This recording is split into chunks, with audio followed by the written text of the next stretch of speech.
everybody and welcome back to my channel. I hope you all are doing well.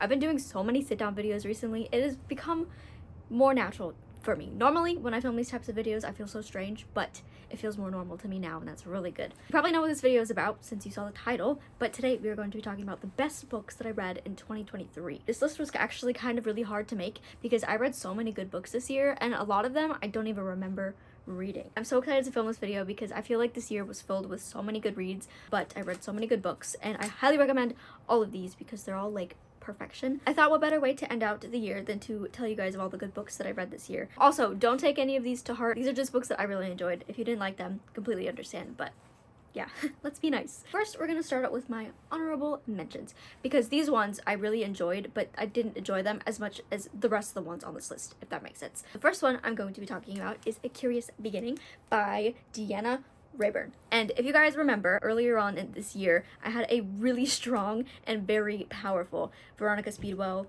kick. I was just like reading all the Veronica Speedwell books, and so this is like for the whole series basically. So I loved this book so much. It's just so fun. I've never really read anything like it. It's like a murder mystery with a dash of romance, and like it was really good and it was very well done, and I feel like this is just such a fun series. It has like a really slow burn romance in it, so if you guys are wanting slow burn, this is it for you because they don't even do anything until like book 3, which is like great. So if you like slow burn and you like murder mysteries and you like historical types of novels, this one is for you. Very fun, very good. I'm hoping to continue this series on in 2024 because I think I'm on book 5 or 6 and I want to read more. And the one that I'm on is Jack the Ripper. The next one on our honorable mentions is Hellbent by Leigh Bardugo. I read this book earlier this year and this was the only one that I read off of my 23 books to read in 2023 list, which I'm never gonna let myself let that down. I love this book so much. I read this solely on my phone in ebook, so I feel like that kind of deterred my enjoyment of it just a little bit because of what I was reading it on. I did have my Kindle with me. I just decided to read it on my phone for convenience, but I really loved this book. It was a great continuation of the Ninth House series. I'm not sure.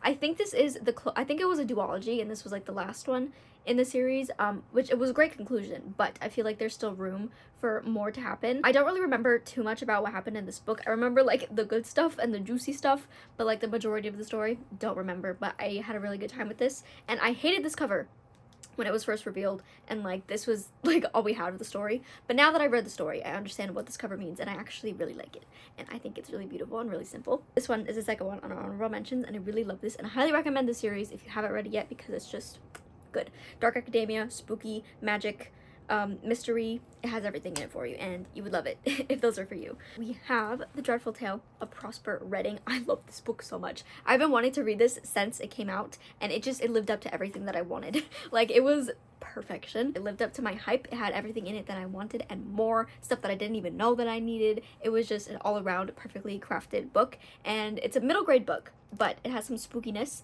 and I feel like I say this for all spooky middle grade books, but I feel like if I would have read this book when I was the target audience, I would have been scared out of my mind because I was a little bit spooked, especially with like the basement cult ritual. That kind of got me a little bit, but I really love the story and I feel like it has something in it for everybody and it's very fun, and I need to continue the series in 2024 because it was so good and I don't know how I haven't done it yet. Perfect. And like this cover, please, perfection. Alexandra Bracken has like some of the best cover designs I've ever seen. Like they're simple, but like there's something to them. Okay, we have one more on our honorable mentions list. This one I actually did kind of read fairly recently and I kind of forgot that I read it because I read it so fast and I was positively flying through it. But that is If You Could See the Sun. I love this book so much. I saw something about it on Twitter and I immediately went to Libby and got it because I was like, yeah, this is perfect. A girl that turns invisible and like uses her invisibility to start like blackmail people. Yes, please. And it was so much fun. I love this story so much and I wasn't expecting to love it as much as I did. And like this cover is really pretty and like, yeah, just look at it. I don't really remember too much about it because I did read it really fast, but you wouldn't expect it to be fantastical at all because you think it's just like a normal high school story, but then one day she just randomly turns invisible. I really love the story. I feel like it's really fun and it's just, yeah, had a good time with this. Wasn't expecting to love it as much as I did, but it was It was so good. And now we are moving on to the best books that I read in 2023. Again, I feel like this list was really hard to make because I read so many good books this year, but I have 8 of them on here. So the first one was actually our first Besties and Books book read of the year, which was Excuse Me While I Ugly Cry by Joya Gofney. There was just something about this book that completely captivated my heart and soul, and Carter is like the perfect love interest, and he's just a sweet little gem.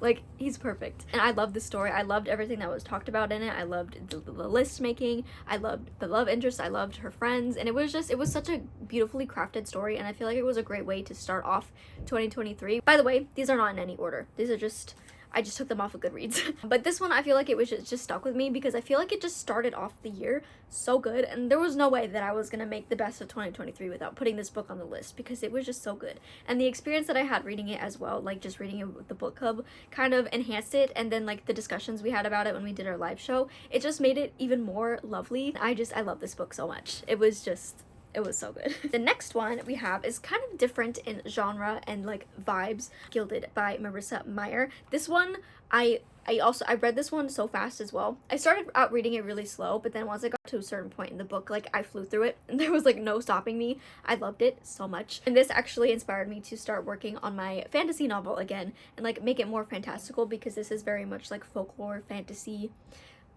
magical. So this actually did inspire me a lot and I loved it so much. And Marissa Meyer is just such a lovely author. I didn't put it on this list because I read it towards the end of 2022, but the Lunar Chronicles, also best books ever. I finished it in 23, which is crazy. But this one was just amazing. It was very fantastical and like storybook-esque because this is about like Rumpelstiltskin retelling, but kind of in reverse, and there was like a demon thing going on and like a haunted castle and like a forbidden places, and it was so good. Oh yeah, I forgot about that. The tea with this book. Really good. I don't know what else to say about it other than that I really loved it. I didn't enjoy the sequel as much as Gilded, but like they were still both really good, and I'm really glad that I got to experience these stories and the inspiration that they gave me because it was what I needed at the time. Next up, we have Tomorrow and Tomorrow and Tomorrow. Like, I can't even explain to you how much I love this story. I loved like everything about it. The writing style did take a bit to get into, but like once I got used to it and like into it, it was everything. And we followed them for like a lot of their life, so it was really cool to see them like from college age to like having families basically. So it was really cool to see like the development that they went through and to like see how they started and where they ended up and like how just where life took them. I've never read anything like this before, so it was very stunning and it was a nice experience. Next up, we actually have 2, but I feel like they go hand in hand because they're by the same author. The Night Circus and The Starless Sea by Erin Morgenstern. I read these both back to back in June, and I feel like the reason why I loved them so much is because I was going through kind of a tough time during when I read them, and it got me through it. So I felt like I had like a little friend to like by my side when I was doing it, and I loved the storytelling. I loved the magic. I loved like the mystery behind both of them, and I feel like Erin Morgenstern just has such a beautiful writing style, and I wasn't expecting to like them as much as I did. Like, I felt like I would like enjoy them, but like I didn't think it would like captivate my heart and soul and mind and body and spirit, and I was like fully invested in these books when I read them, and they're so good. I know that it can be hit or miss for some people, but it was a hit for me and I really loved it. Night Circus was very magical and like circusy, and I really liked how it just like talked about like the little competition that they had going on, and then like how it was resolved and just like the characters. Loved it. The Starless Sea, so good. There were points where I was really confused at what was happening, but like obviously it's kind of meant for you to be confused because it's just gonna like unravel, and it keeps you invested in the story to like wanting to figure out what's going to happen. And it was just, I feel like it was also very beautiful, and I loved the doors and the keys and like the mystery. And so Starless Sea, basically, imagine you walk into a library, pick up a book that doesn't have an author, a name, or a barcode, but you're very drawn to reading it, and the library lets you take it and just make sure you return it, and they write your name down and stuff. But then you open it up and it's a story about your life, but like from an outside perspective. Like, wouldn't you be so intrigued into figuring out what else it has to say, and like why does it have that information about you? It was so cool. And it had me thinking about like, if that happened to me, I would probably be freaking out because like, how do these people have this information about me? But like, it's kind of cool because like, how do they have this information? So then he read the book more, and then he figured out that it had stories from other people, and he was trying to figure out like where it came from and like what the meaning of it was. And it was a really fun time. Now that I'm talking about it, it's making me really excited because I had such a good time with this book, and it was I feel like everybody needs to read it. You right there watching right now, Please read the Starless Sea. It's so fun. Next book we have, I could talk about this book for ages. We have Library of Shadows by Rachel Moore. This is actually her debut novel that came out earlier this year, and I was very lucky enough to be able to read an ARC version before it even came out, which like I still am like appalled. I've never read an ARC before, and it was for like one of my favorite books of the year. Like, that's crazy. I love this book so much. I feel like it has everything in it that I like want in books. It has kind of a mystery, it has ghosts, it has like an academic setting. One of the best books that I've read this year, and I just loved everything about it. I loved the humor, I loved Rachel's writing, the characters were amazing. I want to be friends with all of them.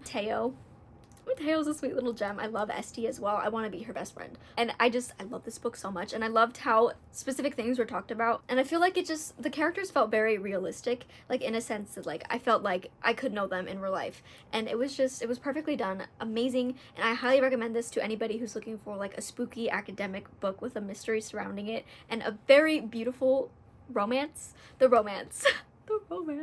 I feel like you would love this book because it has so much in it. I feel like it's so impactful, and like I still catch myself thinking about this book to this day. I love books. I love reading.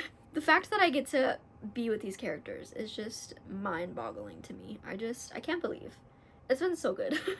This reading year has been so good. I feel like I haven't read this many good books in one year in such a long time. This next one completely took me by storm. I also picked this up on a whim because of something that I saw on Twitter, and immediately had to get it because I was just like, yes, please. And then when I read it, okay, sometimes when you see like a snippet of a book on Twitter and you go to read the actual book and you get to where the snippet was, sometimes in context it doesn't hit as like hard as it did out of context. But when I got to what it was in this book, it felt even better having the context surrounding it, because I was like, yes, please. Exactly. That was really good. That was a good sign. That book is Divine Rivals.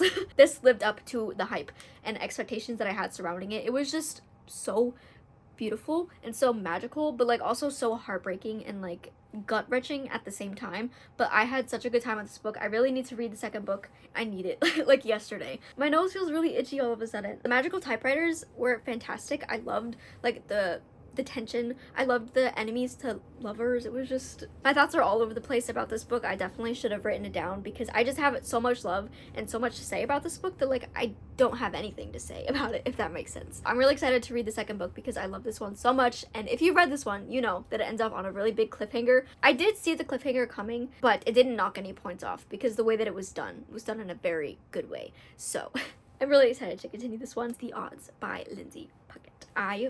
You've heard me talk about this book so many times already, but I'm gonna talk about it again because it's just that good, and I just love it so much, and it is one of the best books that I've read this year for a reason. It gave everything it needed to give and more. This is a middle grade novel following Begonia, and she is living in this house with a bunch of elderly odds, which basically in this world, if you're odd, you have like a magical ability, which they're called oddities. So she's living in like a retirement home with approaching her 11th birthday, and her oddity has not shown up yet. So she is determined to find it before she is taken away from her grandparents. And then there's like also something else going on. Then there's a lovely side character, Bass. We love him with our whole soul. Okay, everybody say it with me. Bass, we love you. He's like the most sunshiny character I've ever read about, and their dynamic is so good, even though I wish he was treated better. There was a plot twist in this book I did not see coming and made me have a physical reaction to it.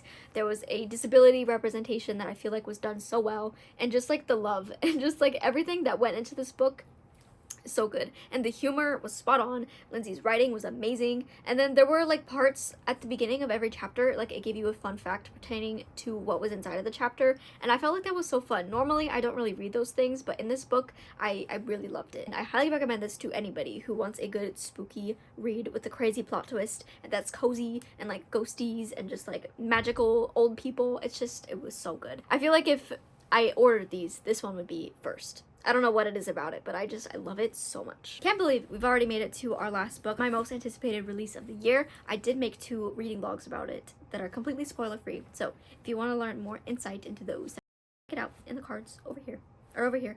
I think they're over here. Yeah, cards over here. That book is The Fragile Threads of Power. Like I said, I do have 2 completely spoiler-free vlogs, so if you guys want to check out more of my thoughts in depth, definitely go look over there because you'll find it. Love this book so much. I did read the whole Shades of Magic series as well, which I was going to put on this list, but I didn't want it to be rereads. So these are all like new books that are new to me. And I love this book so much. I feel like it was the perfect continuation to the series. It gave me so much that I wanted, so much that I didn't even know that I needed in my life, and I just loved seeing this world it's expanded upon. I loved seeing the new plot, and it was just beautiful. And like, I was given point of views, wasn't expecting, but like, it made my heart soar. And I know that if I would have waited, like between, like if I wouldn't have reread the series before reading this one, I wouldn't have been confused, because she does go into kind of not great detail, but she does go into detail kind of about what happened in the previous series. So if you were thinking of reading this but you also want to read Shades of Magic, definitely read Shades of Magic first, because this one is definitely going to spoil it, because it's expanding upon the world just to get the full experience. And I feel like reading it first is good. I wasn't a big fan of the cover at first, but now that I have it physically, I kind of really love it. With the naked cover, let me show you. I love what this is. If you've read it, you know, but like, you know, yeah, love this book so much. It was just, I feel like, I've already said this, but I feel like it was a perfect continuation, and I'm so excited to see where this book goes, because I'm already very invested with the new characters that we have introduced, as well as like to see where the storyline goes, because there was something that happened towards the end. It's gonna expand upon something that like I'm really curious to see where it's gonna go, and like I'm excited, but I'm also nervous, because it could go like one or two ways, and like no in between. I love this book so much, and I am impatiently waiting for the second one. I will wait as long as I have to for the Schwab to be ready to put it out in the world, but like, I'm a little bit impatient about it, you know, like I want it now. I want more now. I'm very blessed and very grateful to have this book. And I also annotated, like I heavily annotated. I think there's only like 5 or 6 pages in this book that have nothing on it. Everything else is either written on or has a tab or underlined something. I had a great time with this book, and I feel like that also made me enjoy it more. It's because I haven't done that in a long time, and roots in a way. That is all the best books that I read in 2023. Let me know if you guys have read any of these books and what your thoughts on them. Let me know what your best books of 2023 were, because I would love to know, and maybe something will be on your list that I haven't read yet that I will also love. So please share the information with us. If you made it to this point in the video, I love you so much. Comment down below a car, because we're driving into 2024. All of my socials will be linked in the description as always, and I will see you guys in my next videos. Take care of yourselves, and goodbye.